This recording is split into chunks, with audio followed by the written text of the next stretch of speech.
peserta JKN apabila mengalami kecelakaan lalu lintas itu jangan khawatir, karena kecelakaan lalu lintas bagi peserta JKN itu dijamin. Penjaminnya bahkan ada 2, dari PT Jasa Raharja Persero dan juga dari BPJS Kesehatan. Kalau dia punya jaminan JKN, mengapa harus disuruh bayar? Jadi intinya seperti itu. Kalau misalnya dia nggak bawa, ini Bu, namanya juga kecelakaan, dia tidak bawa kartu, kan bisa dilihat KTP-nya. Ya, Bu, dompetnya hilang. Ada 3 kali 24 jam hari kerja. No excuse. Kalau dia peserta, tolong dia ditreatment sebagai peserta, dan sebisa mungkin tidak ada yang perlu dibayar oleh peserta. Karena ada 2 penjamin, mengapa dia harus bayar?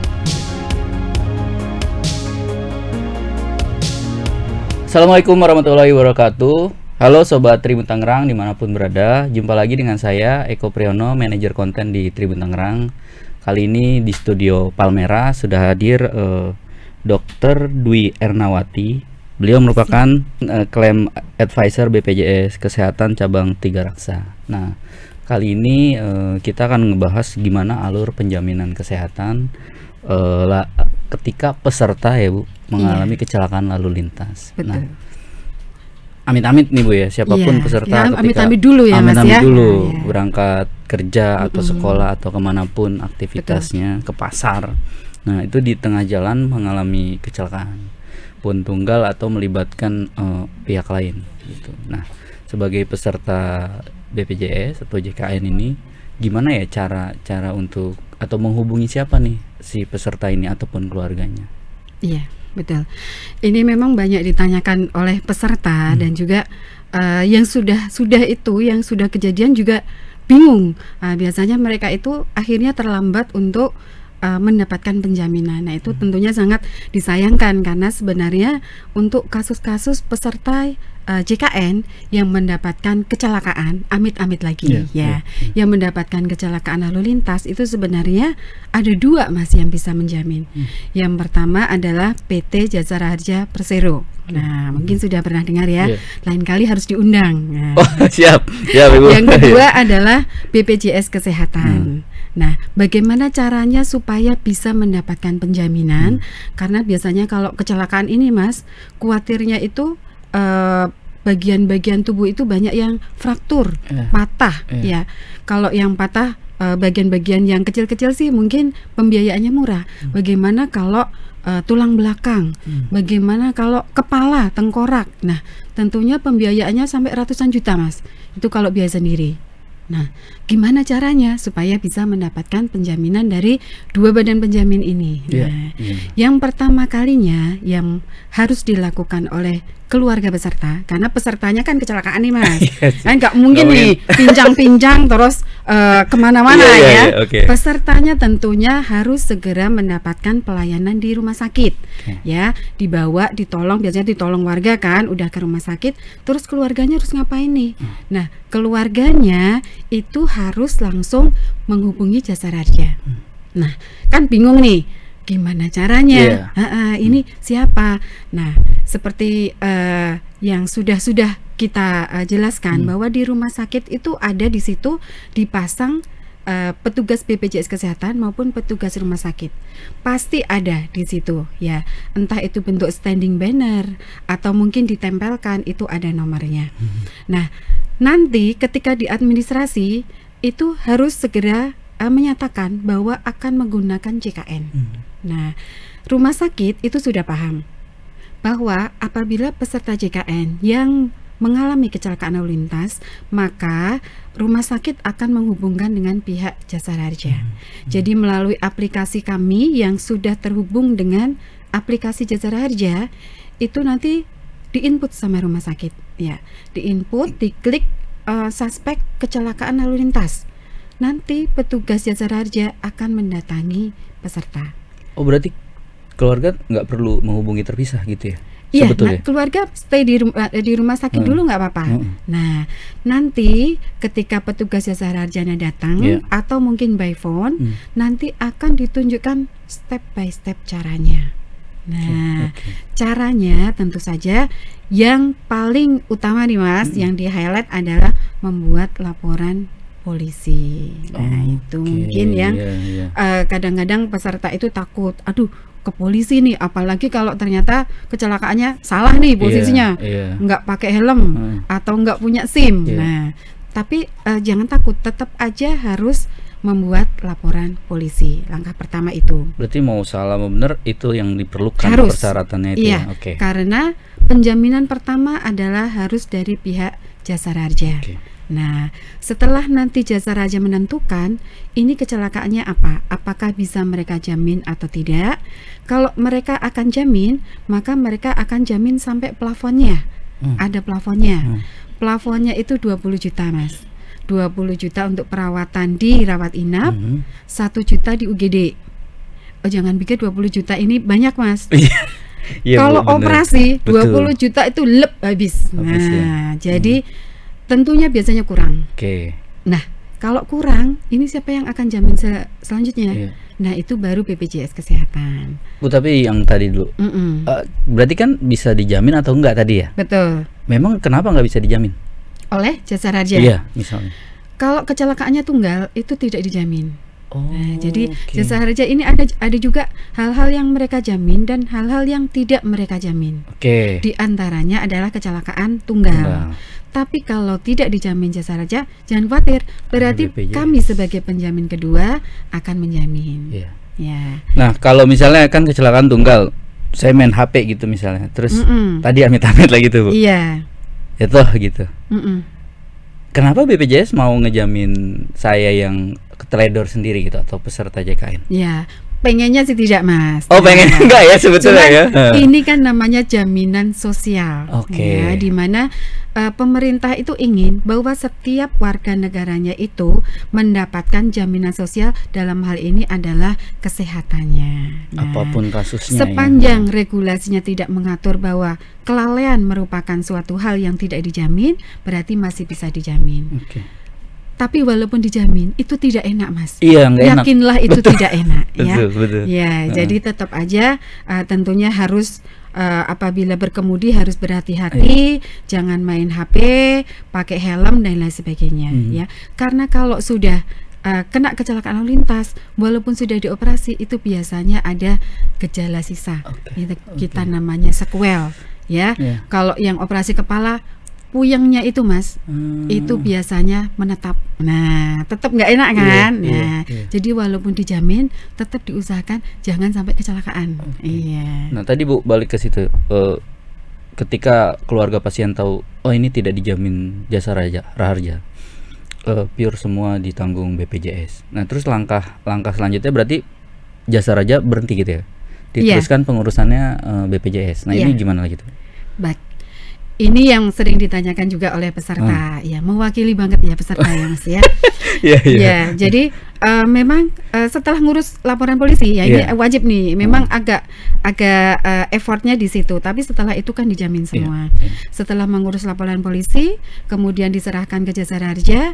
Jasara Harja itu nanti akan berkomunikasi dengan kami melalui aplikasi. Jadi tidak usah peserta itu ke kantor Jasara Harja, ke kantor BPJS, nggak usah, nggak zaman nggak zaman. Zamannya sekarang ada era digital Jadi kami sudah terkoneksi, terbridging aplikasinya. Nanti Jasara Harja akan menjawab by aplikasi. Mereka jawab masuk jaminan kami atau tidak masuk jaminan kami. Nah, apabila tidak masuk jaminan Jasara Harja, maka kami akan melihat apakah ini suatu kecelakaan kerja atau bukan. Karena kalau kecelakaan kerja itu berarti yang jamin BPJS Ketenagakerjaan atau lebih termasyurnya sekarang BP Jam Sostek. Nah, ihwal ini ternyata bukan kecelakaan kerja, jadi dia ternyata cuma mau ke pasar nganterin emaknya atau nganterin istri belanja bawang merah tabrakan. Nah, berarti bukan kecelakaan kerja kan? Bukan kecelakaan kerja. Maka kalau tidak dijamin Jasara Harja, otomatis setelah Jasara Harja itu by aplikasi menjawab, maka langsung beralih ke BPJS Kesehatan otomatis. Tidak perlu kemana-mana pesertanya. Hanya satu aja yang perlu, ngurus laporan polisi. Cukup itu aja. Diserahkan ke petugas yang tadi di rumah sakit. Betul. Selanjutnya BPJS secara internal yang mengurus itu. Betul. Nah, terus keluarga ngapain lagi tuh Bu setelah itu semua berlanjut gitu? Iya. Dia kan mereka butuh kepastian apakah BPJS mengomunikasikan itu gitu. Jadi kalau sudah dijamin, maka yang pasti di administrasi itu harus tanda tangan inform consent sebagai jaminan JKN. Itu yang wajib. Jangan sampai nanti sudah sudah oke nih, udah bikin laporan polisi, pas di administrasi tanda tangannya bukan sebagai jaminan JKN. Dan satu lagi nih yang harus dipastikan, itu bayar iuran teratur sehingga kartunya itu aktif. Kalau kartunya nggak aktif gimana? Kalau kita tunggu, kita itu punya waktu toleransi 3 kali 24 jam hari kerja. Panjang ya Mas ya. Jadi dalam 3 kali 24 jam hari kerja dipersilakan untuk membayar tunggakan.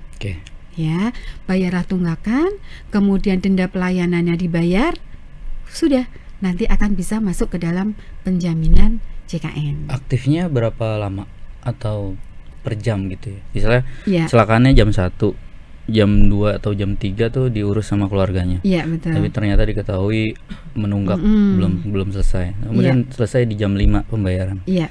Itu kan lewat jam kerja. Berarti bisa langsung aktif atau menunggu besok? Langsung aktif Mas. Langsung aktif. Iya. Kalau misalnya ada kendala kok nggak aktif, bisa jadi koneksi antar bank. Kan kita ini koneksi antar sistem ya. Bank, kemudian bagian keuangan BPJS Kesehatan, mungkin ada kendala antar koneksi, bisa menghubungi nomor telepon yang ditempelkan di rumah sakit petugas EP3RS BPJS 1. Nah, kalau kasusnya terjadi kecelakaan di hari Sabtu, kan itu hari libur berarti. Betul. Kan Ibu dokter tadi bilang hari kerja. Sabtu, Minggu, berarti baru di Senin diurusnya atau gimana? Nah, kalau hari Sabtu itu tentunya kartunya pastikan aktif dulu. Karena kalau pembayaran itu tidak tergantung dari hari kerja. Kemudian menghubungi jasa rajanya, jasa raja Sabtu itu bisa. Jadi dipastikan dulu. Nah, baru nanti kepengurusan administrasinya baru di hari kerja. Tetap ya? Tetap di hari kerja.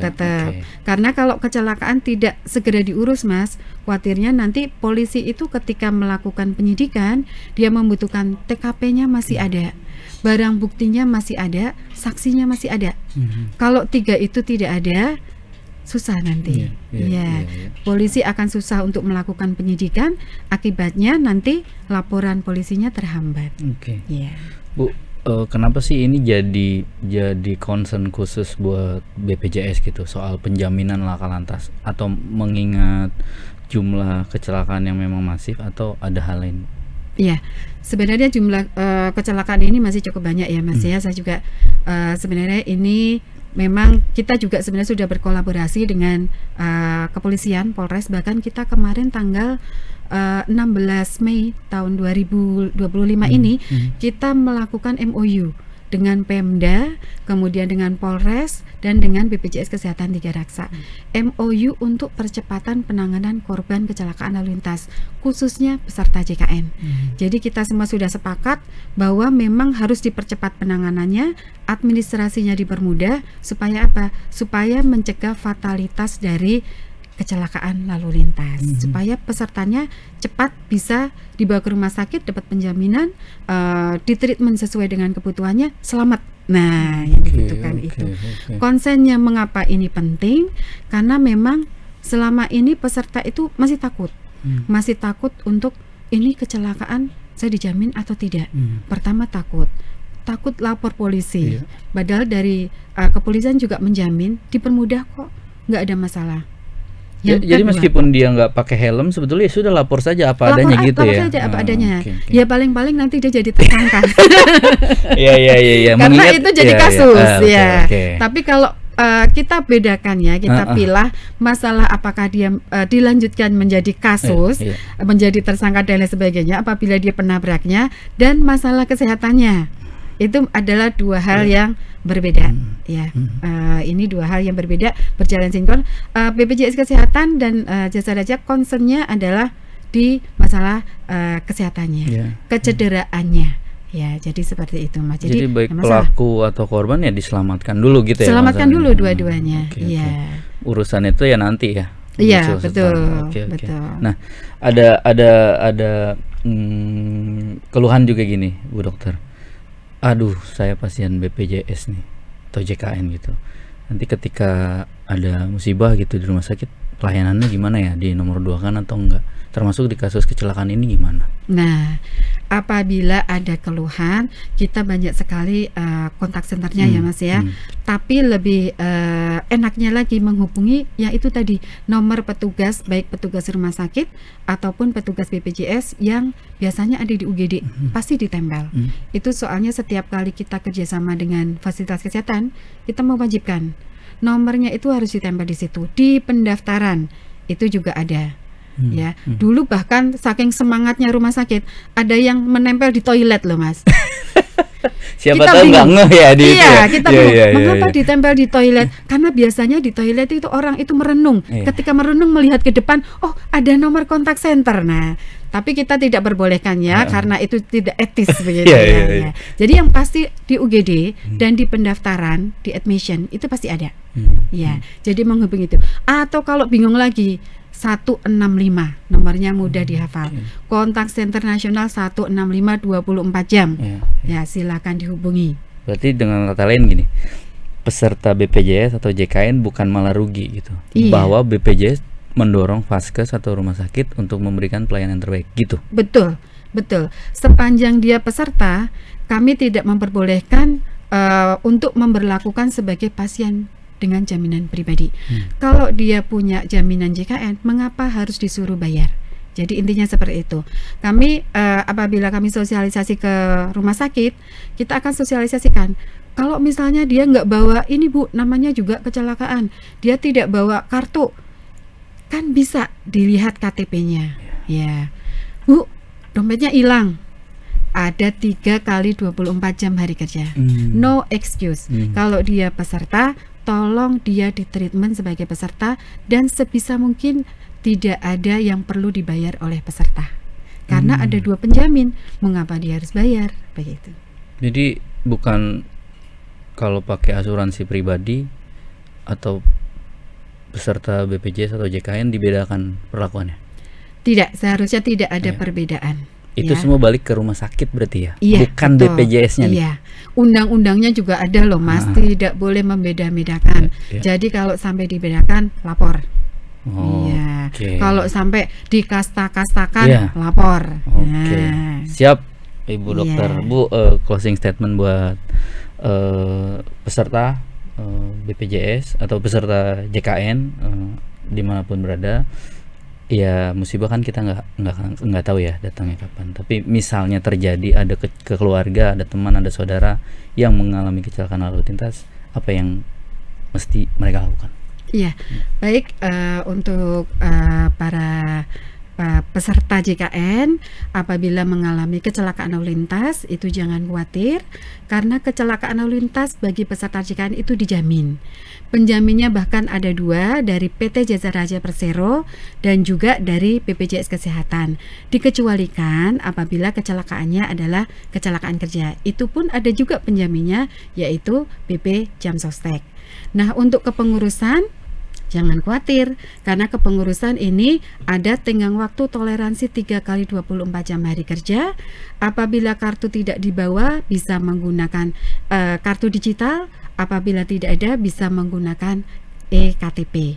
Ya. Kemudian yang paling penting, jangan takut untuk mengurus laporan kepolisian sebagai syarat penjaminan jasa harja, karena dari kepolisian juga sudah menjamin bahwa pelaporan kepolisian untuk kasus ALL akan dipermudah. Demikian. Oke, terima kasih banyak Ibu Dokter atas waktunya. Iya. Ya, Sobat Tribun Tangerang, demikian obrolan kita bersama Ibu Dokter Dwi Ernawati, Claim Advisor BPJS Kesehatan Cabang Tiga Raksa. Semoga bermanfaat. Sampai bertemu dengan narasumber lain. Wassalamualaikum warahmatullahi wabarakatuh.